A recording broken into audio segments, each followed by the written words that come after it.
nearly in tears. I've just sent Jack, the aforementioned Jack, Scott and Sean, a picture I took of myself when that Lucas Moura goal went in Amsterdam. I'm a person of a certain age. I have seen and heard and experienced a lot, good and bad. I picked the photo up because I could feel, not only was I crying, I burst into tears, but the teardrops were coming out horizontally out of my eyes. They were hitting the front of my glasses. It's a tremendous picture. Don't be ridiculous. Actually, I've taken my glasses off. Look at that picture. Oh, yeah. That's the effect that Mauricio Pochettino has on football clubs and football teams. I'll start with you. It's been a very well-kept secret, Scott. But you've got Chelsea connections. I mean, a rotten season for Chelsea.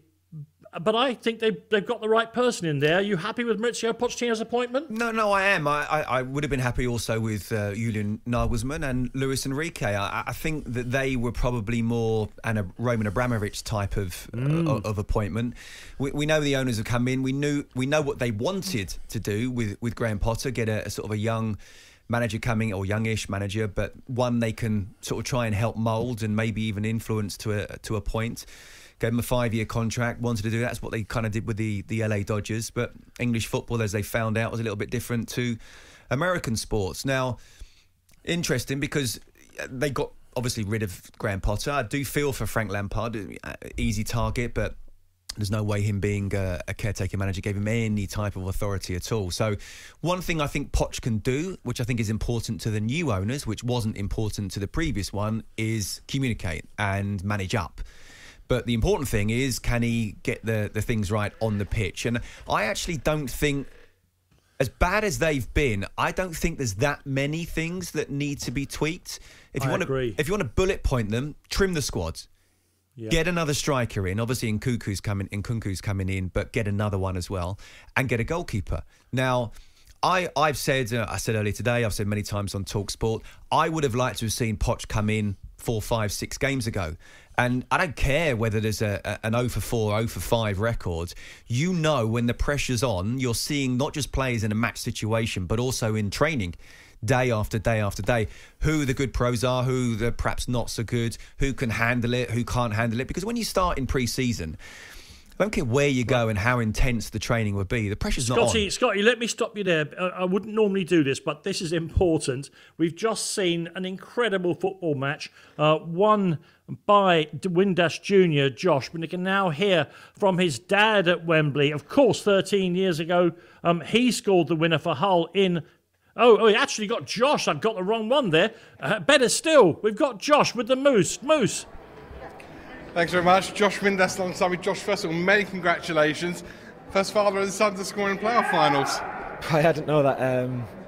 But no, obviously a good day for the club, good day for myself. I thought the performance was shocking, to be honest. But in finals, no one remembers that. But yeah, we need to be better than that next year if we want to compete. So there you are, 120 minutes on the clock. Basically, that's the last play before penalties, and you've got yourself on the end of it. Yeah, to be honest, I know it sounds cliche when everybody says this, but we've been working on the cutback zone all week. We know their defenders sink in, so every cross we've been telling them to cut back, and for me and Baz to get on the end of them, cut on cutbacks, and last minute of the game, maybe the coaches do something right. So, what does it feel like when the whistle went and you knew you got promotion? To be fair, as soon as I scored, I knew because the ref said he's blowing up. So, yeah, obviously it was perfect time. What was it, 123, 124? I don't know. So. And in terms of next season, I mean, back in the Championship, Sheffield Wednesday, a massive club. I mean, Barnsley are a big club as well, but Sheffield Wednesday, a massive club. I don't know, maybe you can answer that another day. But Sheffield Wednesday, a massive club back in the Championship. Yeah, well, we got relegated off a points deduction, so we shouldn't even be in this league, to be honest, but it is what it is. The club's coming back strong, and hopefully off the pitch we can get it going, and hopefully we can push on again. And finally, I've been speaking to Dad all afternoon. At half-time he was encouraging you on. Right on full-time when you scored the winning goal, he said he couldn't believe it. One of the best moments of his life. How are the Windass family going to celebrate tonight? I don't know. I won't see him. He's going home, so I'm sure I'll just have to celebrate with the boys and yeah, go on holiday and get some well-deserved rest. Well done, Josh. I know you've got to go and provide drug testing, so Josh is off to do what he needs to do. I'm off to get some more interviews. Thank you very much indeed, the Moose there. Yeah, I could see Josh on the TV screen talking sometimes. I thought it must be Dean. But no, the TV is obviously been a little bit sneaky, going a couple of minutes behind there to get everybody's makeup right and all the rest of that. We're going to talk a lot more about Chelsea at the top of the next hour. I just want to get a quick reaction from you, Sean, to the appointment of Mauricio Pochettino.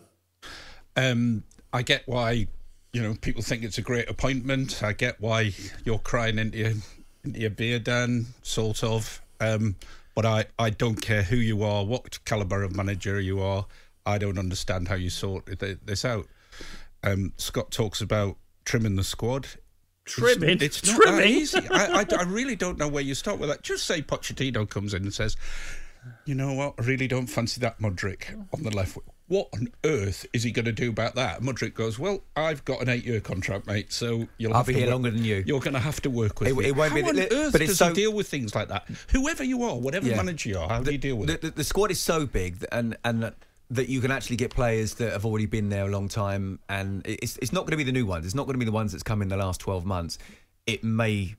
You may think it should be, but you're right. It's not going to happen. Mudryk's going to say, "Well, I'll be here longer than you." So what was interesting, Danny, was it a 2-year contract that he was given? 2 years, with a year extension if it goes well. Yeah, the option doesn't really mean anything, does it? No. It's a 2 year. To be fair, nor does the 2 years. But that's true. Not a huge commitment to him, is it? No, it's not. Mudryk will be going 2 years. You fly by night. Is that all your word to this team?